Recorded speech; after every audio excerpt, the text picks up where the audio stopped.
Welcome to another Zoom call. Um, Number of questions came in, so let's get started right away on the questions.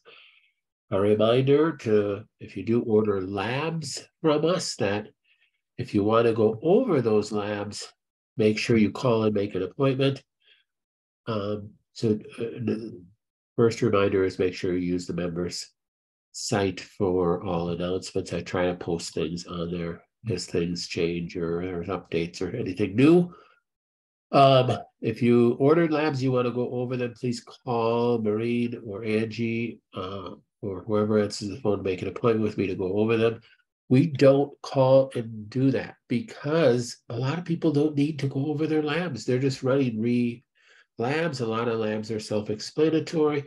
We don't ever want to come across as like we're pushing you to do something or spend money that you don't need to spend. So we just don't do that. So you need to call. It says that elsewhere on the member site too, that if you run labs through us, make sure you call and ask. The only time we'll do that is your initial labs is when we'll call you. But if you order labs through the lab store, you'll get a copy of it, um, and then we'll go from there. So also remember there's a 5% discount on supplements if you order through a subscription. And if you need brands like Orthomolecular, Biotic Research, or anything you don't see in our store, you're looking for something, we can get it most of the time. And so just call the store number or call the main number and Brady will put you through to the store. Okay, I think you guys know everything else. You'll see on the member site this information about checking blood glucose. And somebody asked a question about it, so I won't talk any more about it until we get to that question. Remember to use the blog posts too. And remember that some of the blogs on the blog post might be 10 years old that I've written 10 years ago, and new data may supersede that. Okay, first question. What do you think of methylene blue? Methylene blue. Well, it's better than Soylent Green. Oh, never mind. Sorry. Okay, methylene blue is at the. So I think this person is asking, what do you think about off-label use of methylene blue? So methylene blue um, is used really to treat a disease that has to do with the hemoglobin's ability to carry oxygen. And there's a specific disease, I think it's methemoglobinemia or something like that, where the person can't carry oxygen, methylene blue at its dosage. That's what it was approved for. Now, using it off label at the full dosage can be a problem for some people because it increases the hemoglobin's ability to carry oxygen, but it also, a side effect of it, it increases serotonin levels in the brain. So methylene blue, I know, is really pushed by Dr. Mercola. Now he's using it at lower dose, I believe. So it's an off-label use of methylene blue because it increases oxygenation to the tissues. He thinks it increase, and I believe it probably does increase the mitochondria's ability to get oxygen, thereby increasing your ability to make ATP. So you will have more energy. It can help with things like that. The problem is if you have a defect in the genes in the biopterin pathway, you may make too much serotonin. You may have these what are called serotonin surges with it, which can be very dangerous. You can have serotonin surges with people with defects in the biopterin pathway, even by taking methyl groups. So a lot of people are taking 5-methyl tetrahydrofolate or methylcobalamin in high doses because they have a MTHFR gene defect. So they think they need to take high doses of of methylfolate, or they've been told by their naturopath very incorrectly that they should be taking, you have a MTHFR defect, so you should be taking high doses of methylfolate. It's the same thing with methylene blue. If you're going to take high doses, if you're going to take methylene blue, it's going to produce a methyl group. Problem with that, methylene blue as a compound does increase oxygenation, but it also gives off a methyl group, which can be a tumor suppressor blocker.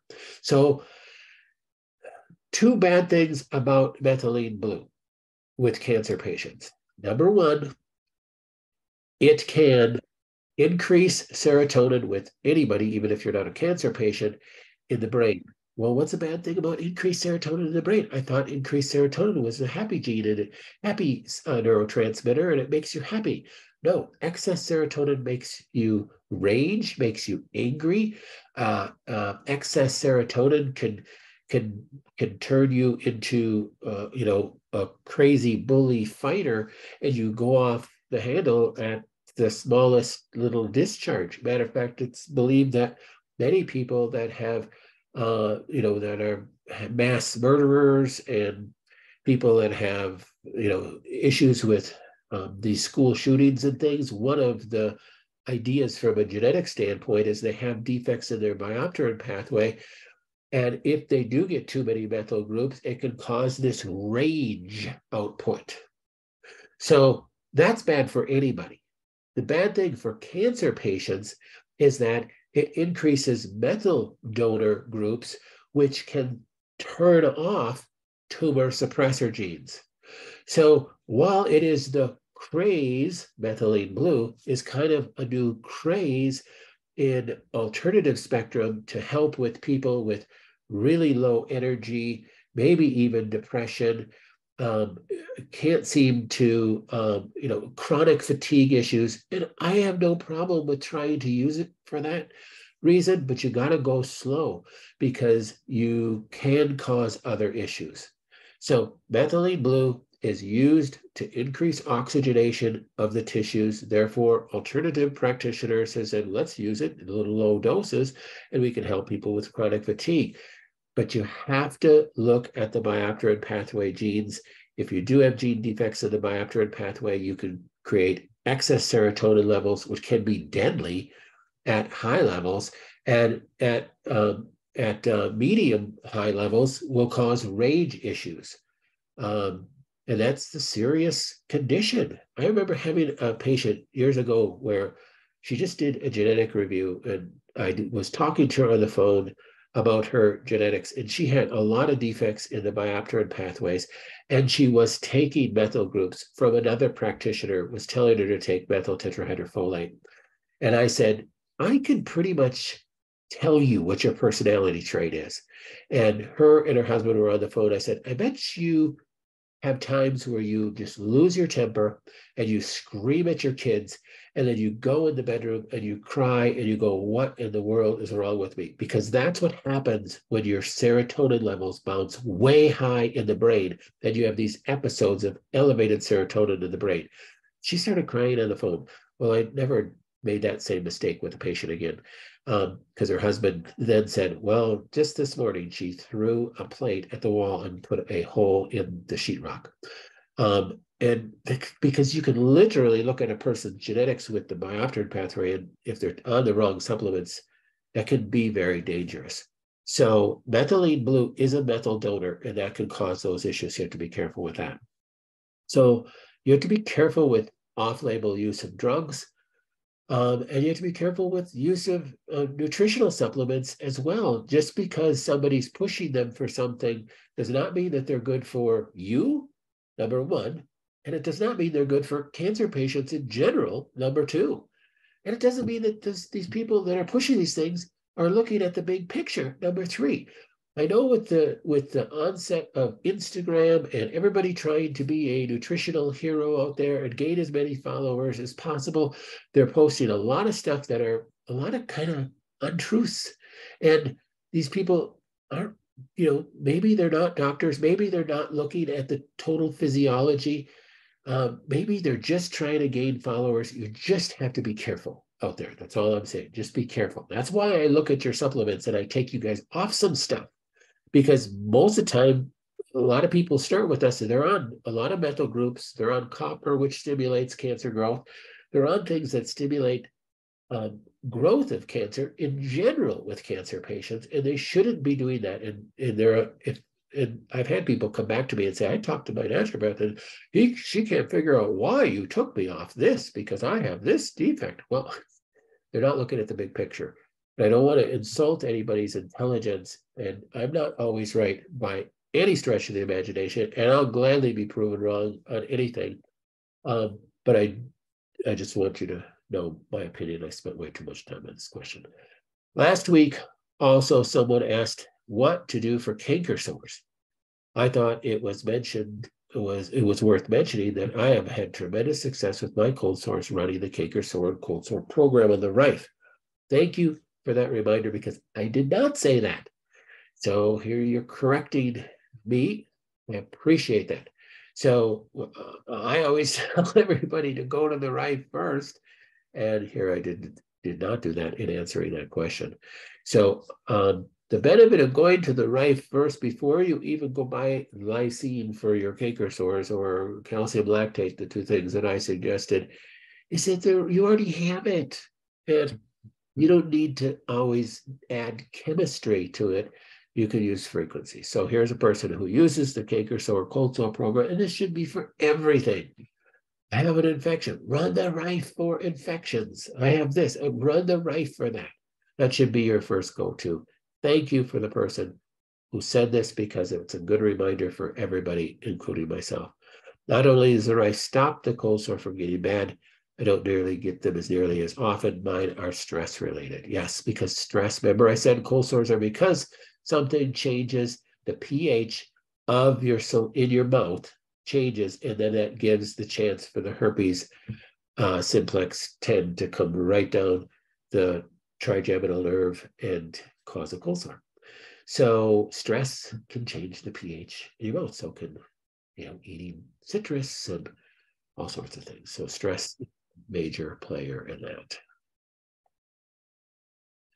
Last week, you answered my question about leg cramps on the keto diet. So the person asked the question, if you didn't listen to that recording last week, that they were on the keto diet and started having leg cramps really bad. And I mentioned that I'm trying to just figure through it in my head.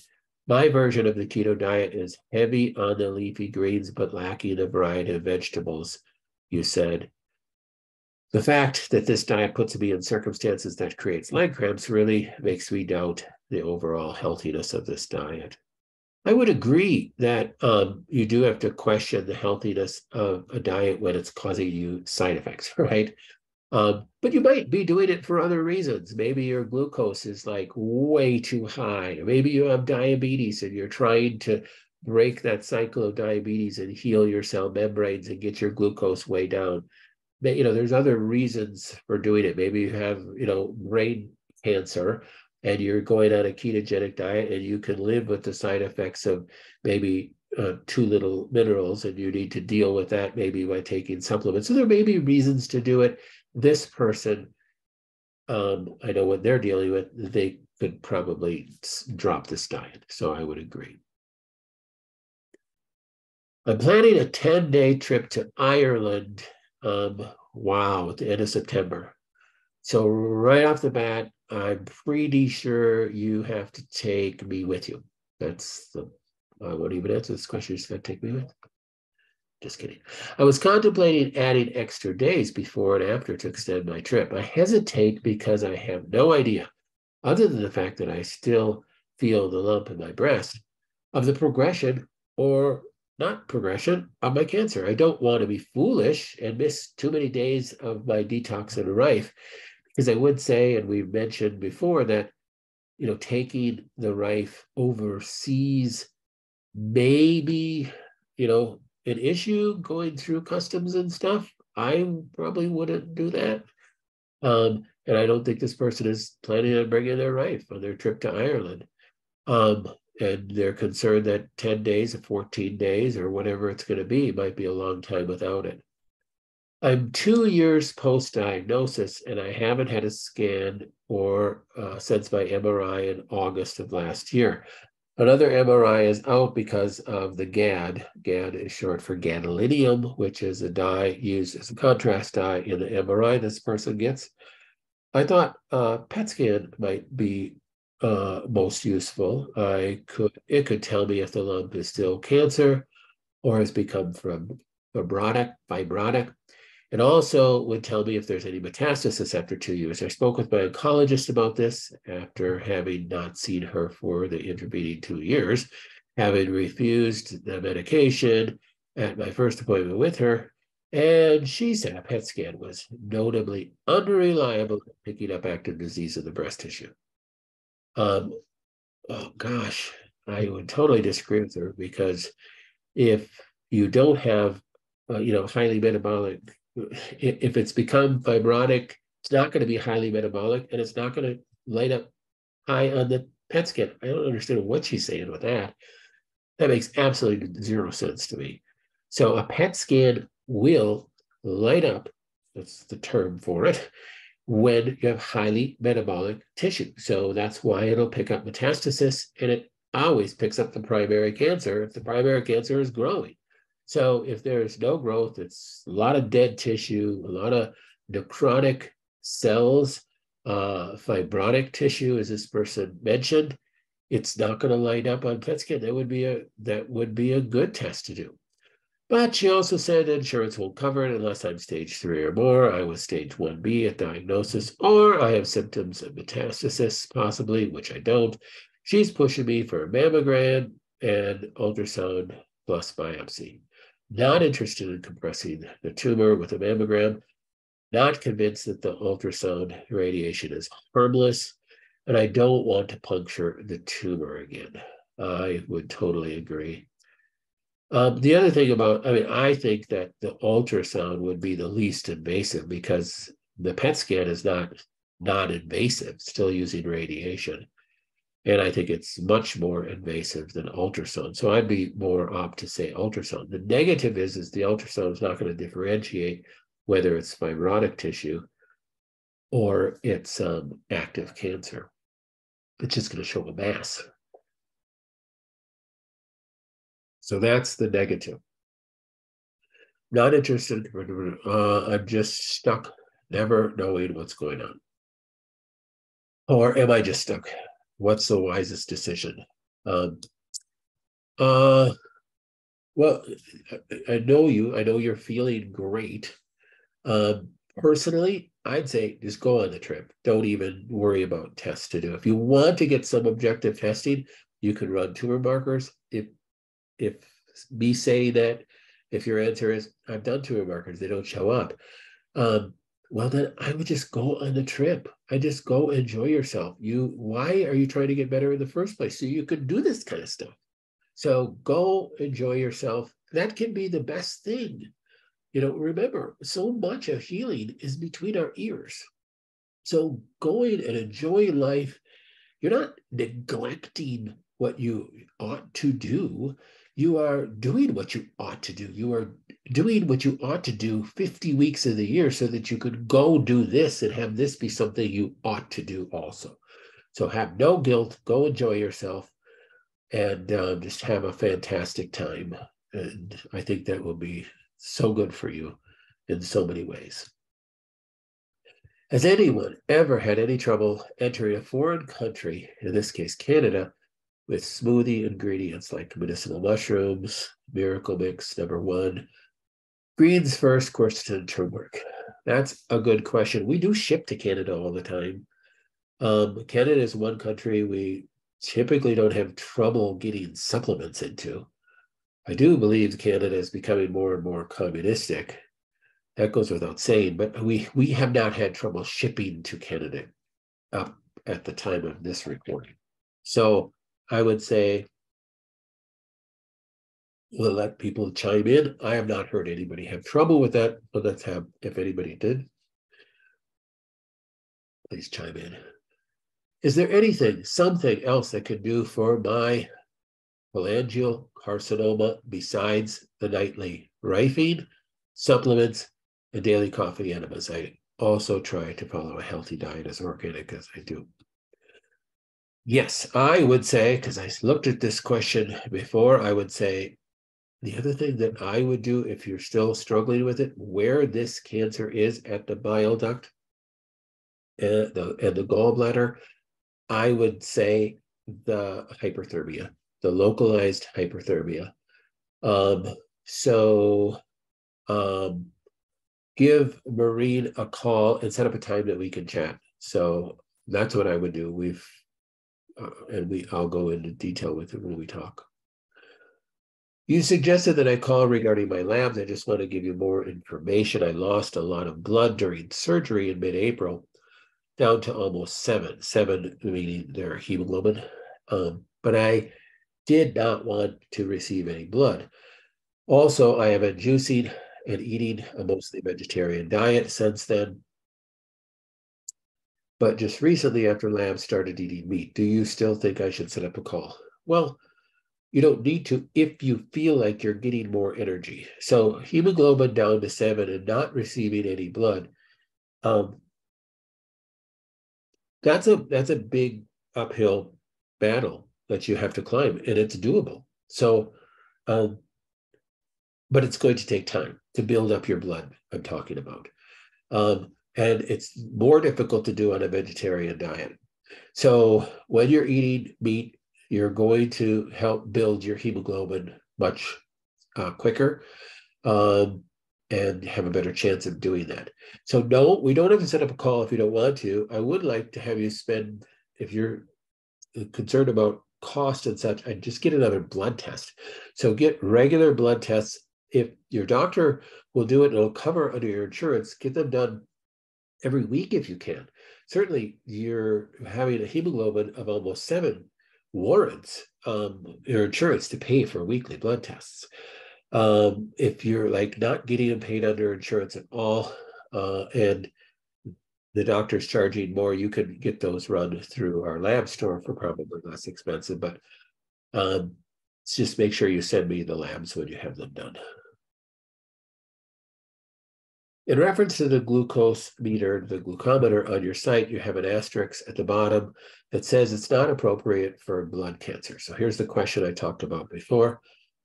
The glucometer is not what's not important for blood cancer, but just checking your glucose on a weekly basis is not important for the leukemias. I have to change this because when I say blood cancers, I'm really talking about the leukemias, because most leukemias are not fed by glucose. Now, it's still important to keep your glucose, in a healthy range, whether you have cancer or not, whether you have leukemia or not. But it's more important to have your glucose in a healthy range if you have a solid tumor. So that is a lymphoma. I talked to somebody about this the other day. Well, lymphoma is technically a blood cancer, but lymphoma is kind of that in-between cancer because it becomes a solid cancer. So lymphoma is kind of leukemia that has become a solid tumor. So lymphoma, yes, you can feed a lymphoma through the glycolysis pathway, meaning through the breakdown of glucose. So it's beneficial to keep your glucose at a lowest level as possible.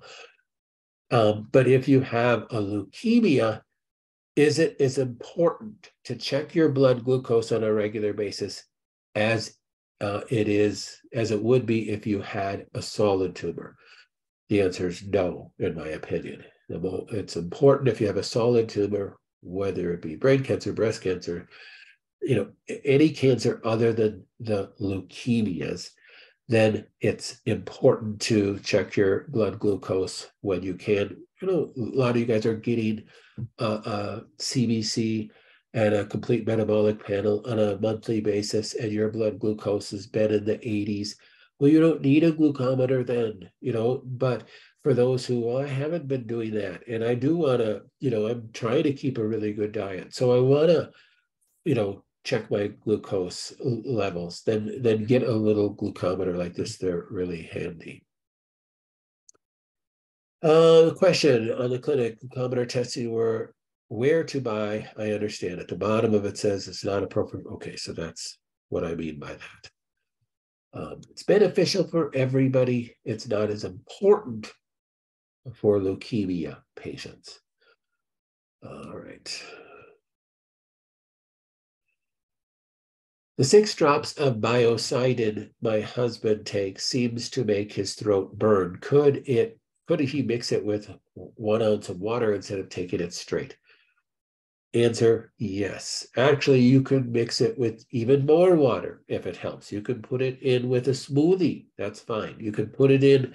So you could dilute it any way you want to dilute it. However, you need to. It's strong herbs in biocidin, and it can make your throat burn, definitely.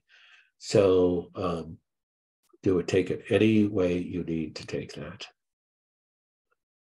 I woke up at 5:30 this morning, freezing and disoriented, and threw up. My temperature was 104. Tim, husband, gave me 1 ibuprofen, brought my temperature down to 100 fairly quickly. It stayed down below 100 on its own, but it's now climbing again, 101.8 a few minutes ago. My main symptoms are chills, fatigue, and headache. I called my oncologist, requested a blood test. I emailed those to you. My port was installed 4 weeks ago. It has been newly sore over the weekend, but shows no obvious signs of infection. What do you think? So I screenshotted the labs that this person sent because I think there's a lesson in this.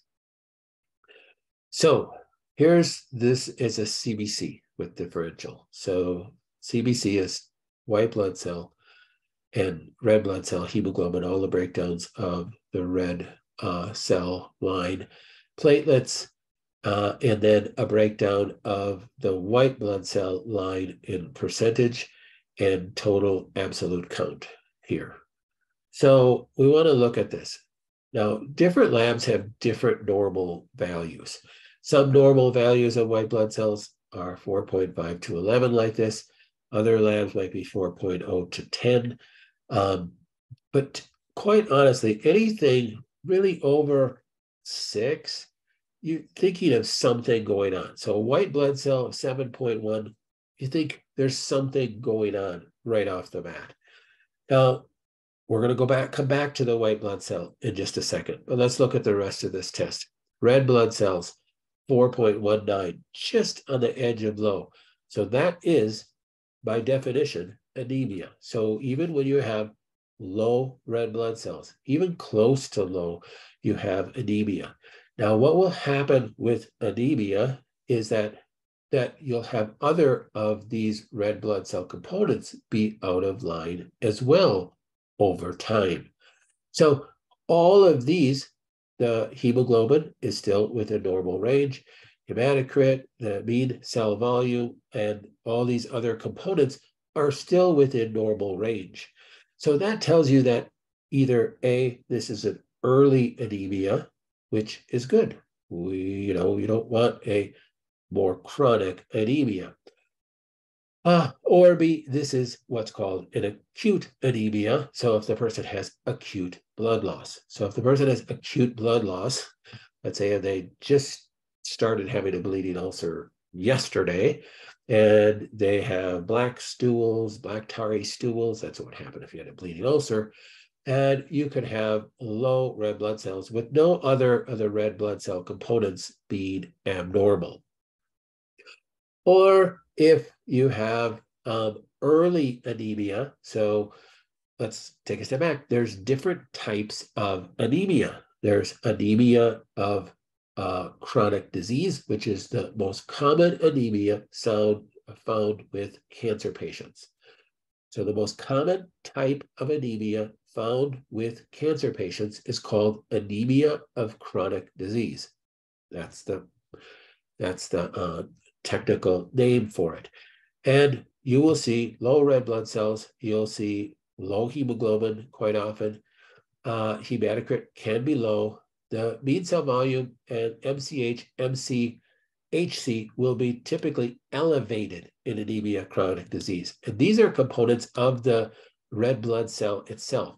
So the volume of the red blood cell will be enlarged. The size, the volume will be enlarged. The size as it's measured will be enlarged because it's trying to carry more oxygen. So that and the red cell width will be elevated typically as well. So that's typically anemia of chronic disease. Then you could have anemia of B12 deficiency, and that looks a little bit different, and I won't go into that. And then you could have you could have a folate anemia. So there's different types of anemia that you look for, but almost always with our cancer patients, it's going to be anemia of chronic disease, where red blood cells, hemoglobin, hematocrit may be suppressed, and the rest of these are going to be elevated. That's not uncommon at all. So we don't see any of that yet. So that's a good thing for this patient. We have some early anemia going on. That's certainly not what's causing the fever. Okay, so whenever you have fever, you think of infection. What is causing this fever? So the medical doctor may look at this and go, I think you're fine because your white blood cell count is still within normal range. So this person might have a normal white blood cell count of 4.5. And that could be normal in this case.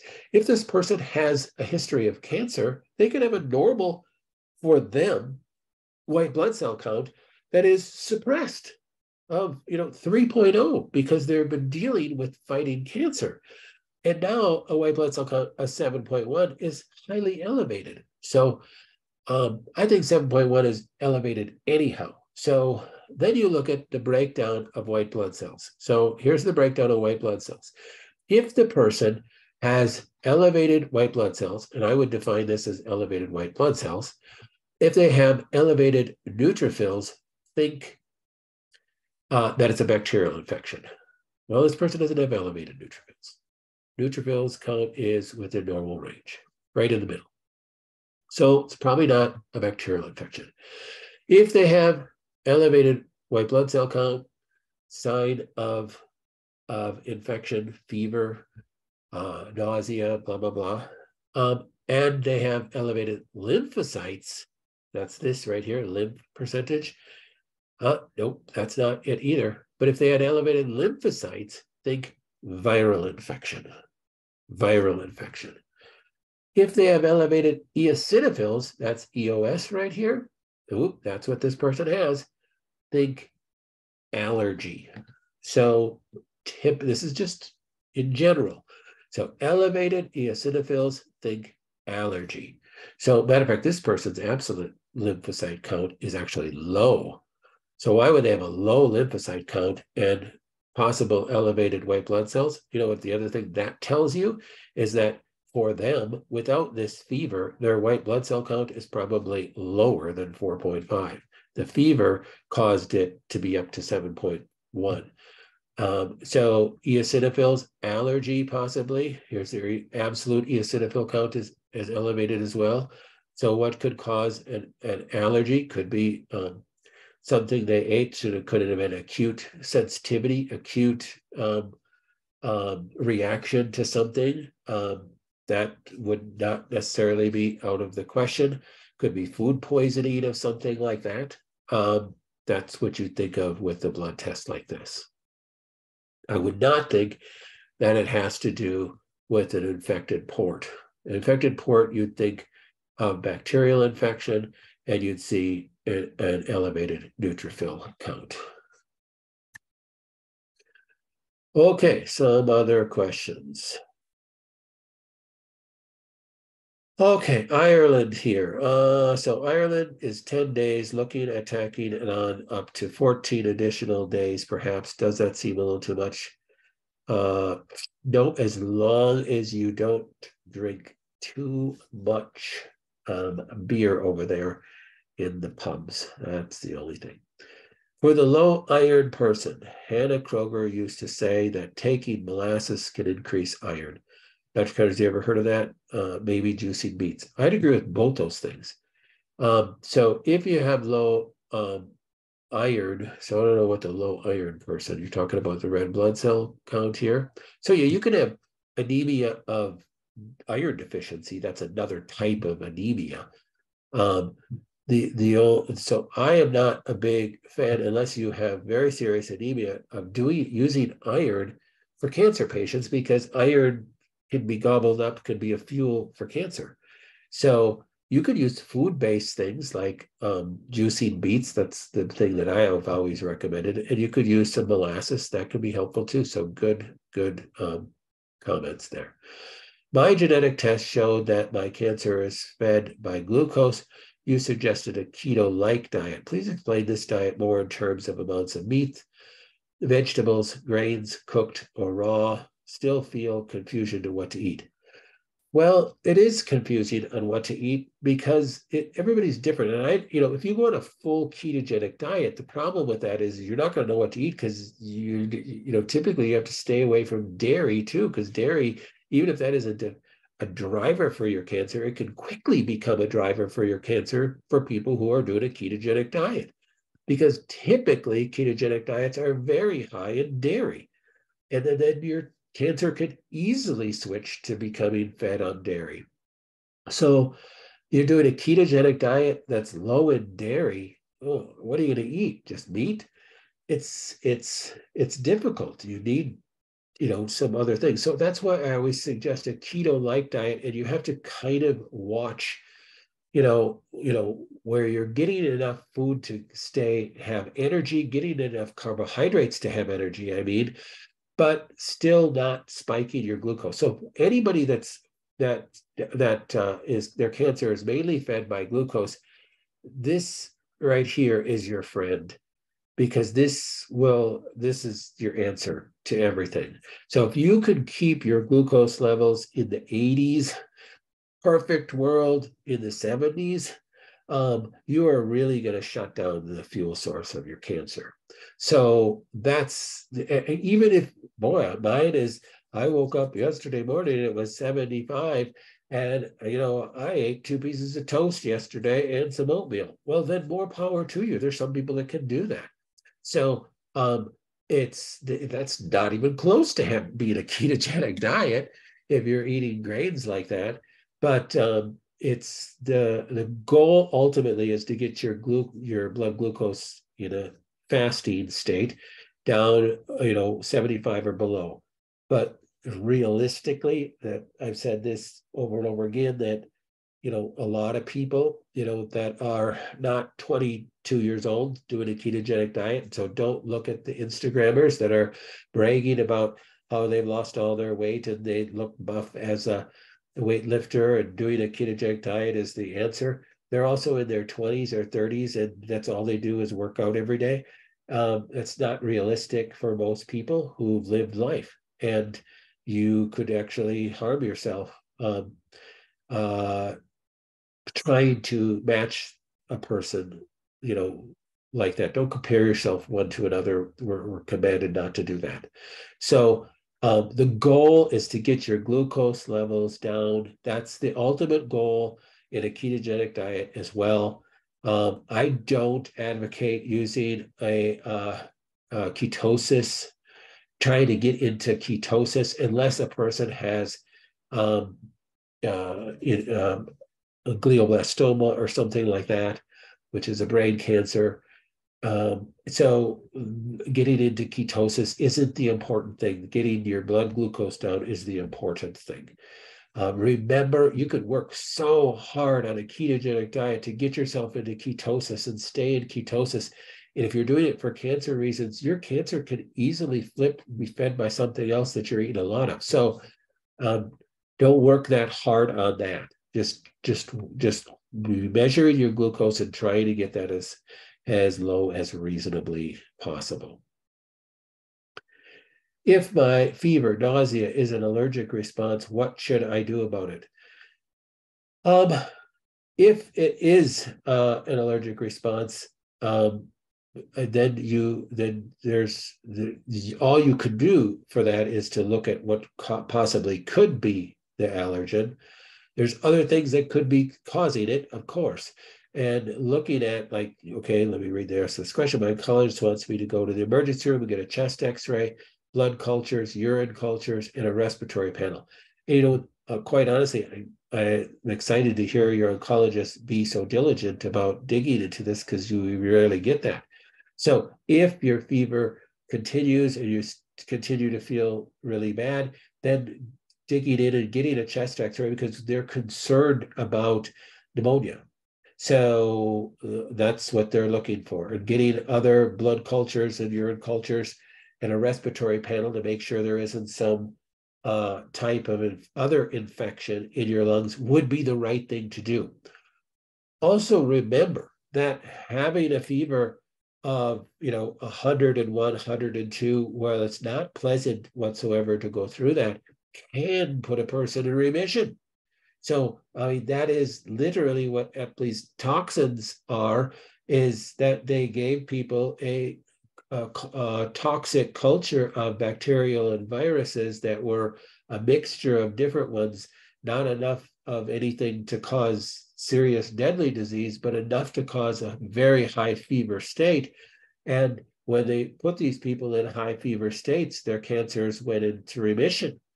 And just saw a news report of Cleveland Clinic, or was it Mayo Clinic, a couple of years ago, that was experimenting with this new therapy of doing the exact same thing that FDA outlawed in the 1950s, which was using a culture mix of toxins to give to people so that they would produce a fever state, and that fever state would thereby stimulate an immune response to kill the cancer and put people into remission. Funny, huh? So when they do it, that's okay. But when an alternative doctor does it, well, it's voodoo. So I'm not saying you should just not investigate the reason why a person has a fever. Continue to investigate. By all means, if your oncologist is willing to do those things, I would follow up and do those things.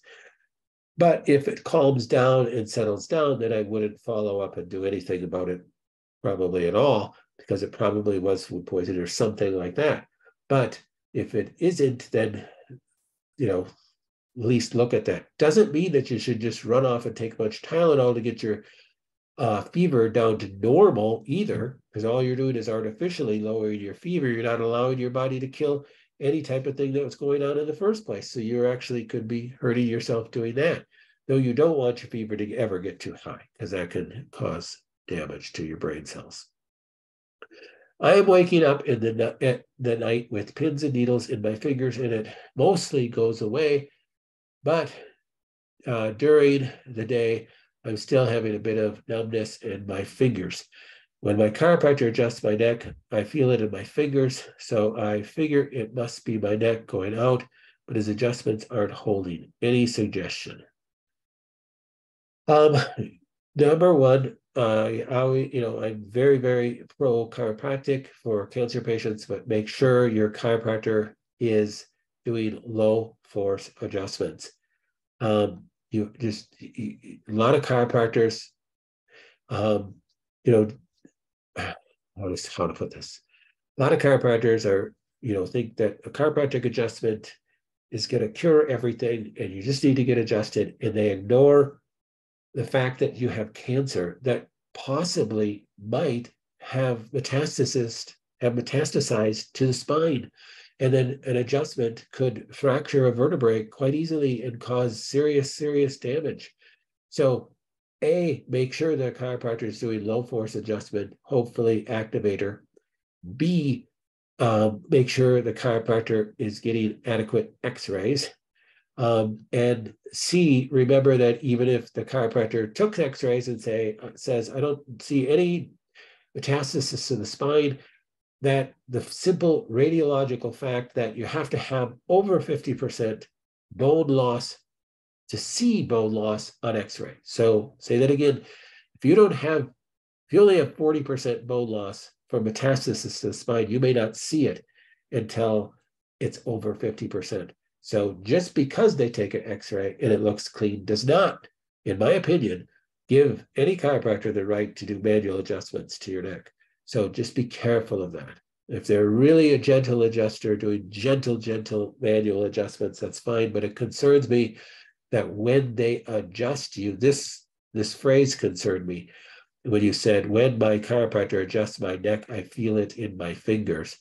That concerns me a little bit. So just be careful of that.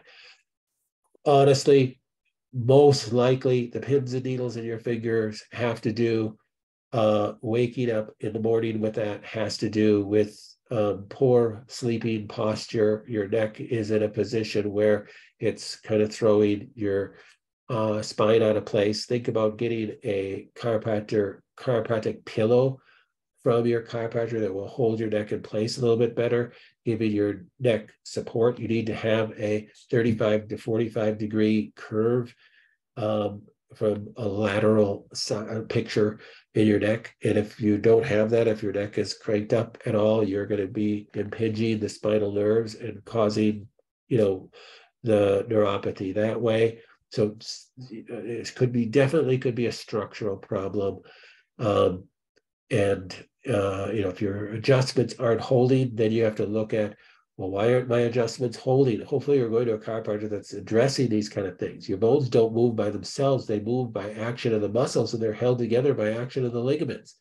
So, weakness in ligaments is most commonly caused from damage. So you had a whiplash of some kind damaging the ligaments. Weakness in the muscles has to do with muscle contusion or muscle stretch or muscle damage of some kind, and it can be just chronic damage from poor posture. So look at your posture. Hopefully your chiropractor is doing some origin insertion work on your scalenes, on your supraspinatus muscles, trying to work on those muscles that are supposed to be holding your vertebrae in place. If not, maybe find a chiropractor that does more kinesiology, applied kinesiology work that can do muscle work on that to work on the reason why those are going out of place. Do you know about the EE system? You'll have to elaborate. I don't know what the EE system is. So if you could tell me that, maybe I don't know that acronym. He is using some kind of activator on my neck, and when he does, I feel it in my fingers. So then I would look at, that's good. I'm glad he's doing that. Have him work on the muscles that hold the neck in place, hold the vertebrae in place. Have him work, deal with posture, deal with sleeping posture. Think about those kind of things. You can also use a TENS unit. There's no contraindications with cancer with a TENS unit that can really help with muscles. A PEMF can be really helpful with your muscles. Other electrotherapy can be really helpful with your muscles. And go back to this question right here. Don't forget to do the Rife on some different programs for muscles and pain and such too. So think about using frequencies. Energy enhancement system. I do not know what that is off the top of my head. Let me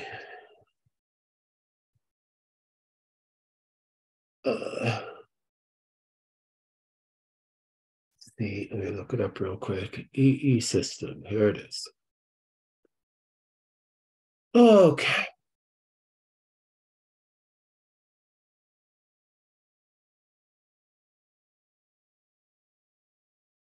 Yeah, I'd have to look at more of what they're calling the energy enhancement system, and looks like they're using, looks like different bracelets they have, and so yeah. I'd have to look at what they're doing. They talk a lot about scalar fields and bioscalar resonance stuff. There's a lot of stuff out there that talks about that. Some is hyper selling different things that do nothing. Some might have very good benefits. So I don't want to knock what anybody else is doing. If it works for a person, then that's great, as long as it doesn't have any negative connotations. I don't think there's anything wrong with any of that. Is a chiropractic pillow one of those that sort of has a curve at the bottom? I sleep on my side a lot. Just make sure if you're sleeping on your side that your spine is straight. Just think of anatomy. Your spine, looking front to back should be straight. If it isn't, that's called a scoliosis. If you could look at yourself from the side, you should have a cervical curve of 35 to 45 degrees. Same with your thoracics going the other way, and same with your lumbars going the same way as your cervical spine. And if your head is tilted forward, you have a forward head posture, you're going to have a decreased cervical curve. That's going to cause strain of the sternocleidomastoid, the scalenes, the upper traps, and your supraspinatus, and all your sits muscles, your shoulders. You could have pinching going on in your nerves to your arms, your cervical nerves going down your arms. It can be an issue. So massage can help with that as well. Having somebody help you with your posture, using a TENS unit, using ice can help. Alternating hot and cold can help. So getting somebody that does more physical work on your body can be helpful. Going to a physical therapist can be helpful. So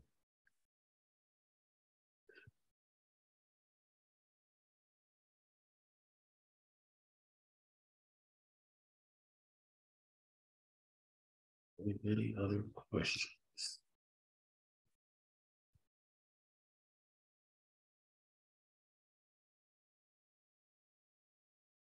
Okay. Well, thanks for being on. We will talk to you next week. Remember, if you need a personal conversation, you can call and schedule a time with me anytime. I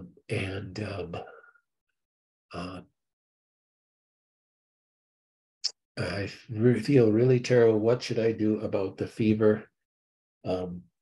Just what I had mentioned, again, keep monitoring your fever. You don't want it to get up above 104. You do want to investigate, to the best of your ability, what is causing it. But you don't want to necessarily take a fever of 101 or 102 and use medication to lower it, when that could actually be beneficial to have that fever for your cancer. We've had people get really, really bad flu before, get really, really sick, having a fever, high fever for multiple days, and it literally sent their cancer in a state of remission, and they went in remission because of that.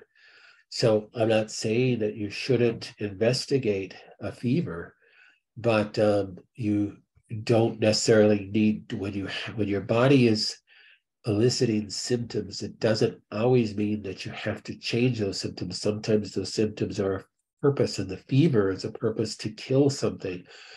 Sometimes if it's an allergy, there's nothing to kill, because it's not a living organism, so the fever can last longer. But sometimes if it's a bacterial infection or a viral infection, the fever has a very distinct purpose to kill it. And we go and we artificially reduce the temperature of our body by taking an over-the-counter medication. And then your body's like screaming at you, like, what in this blazes are you doing? I'm trying to increase your core temperature to kill off this infection, and you're fighting against me. Of course, you don't want to let the fever get too high, but you also want to recognize it's your body's normal response to something. Again, there's nothing wrong with going in and getting a chest x-ray. Make sure you don't have any, crazy infection in your lung. And that's what your doctor's concerned about because of the port, the location of the port could have introduced an infection of the lungs. So there's nothing wrong with doing that. Is ibuprofen okay to keep it under 104 if that's what's working to keep it under 104? But I can't really comment on ibuprofen because it's a medication and it has side effects too. So, but if what's working for you to keep it there, then I don't see any problem with that. All right, thank you so much, and we'll see you guys next week.